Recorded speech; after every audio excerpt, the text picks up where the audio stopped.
In today's video, I'm going to teach you how to cut and split a clip in Soundation. First, open Soundation in your browser and click the Login button. Choose the account you want to use to access the platform.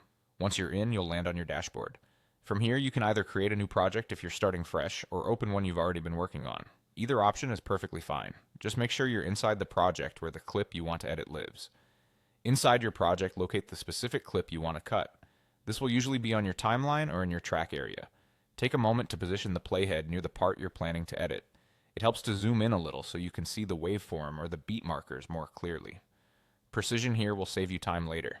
When you're ready, head up to the toolbar and look for the scissor icon. This is the tool you'll use to make your cut. Click the scissor button to activate it.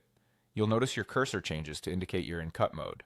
Now move back to the clip on your timeline and hover over the exact point where you want to split. If your project uses a grid or beat snapping, align your cut with the beat or bar for a clean musical result. Click once to cut the clip at that point. If you need to remove a specific length, make a second cut at the end of that section so the portion you want to trim sits between two splits. This gives you precise control over the exact length or beat you're targeting. If you make a cut in the wrong spot, don't worry. Use undo to step back and try again.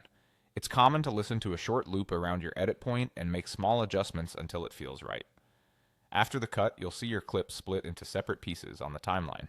From here, you can leave them as is, move them around, or focus on the remaining parts of your project. The key takeaway is that using the scissor tool lets you cut the necessary length or isolate a beat quickly and accurately without changing anything else in your project.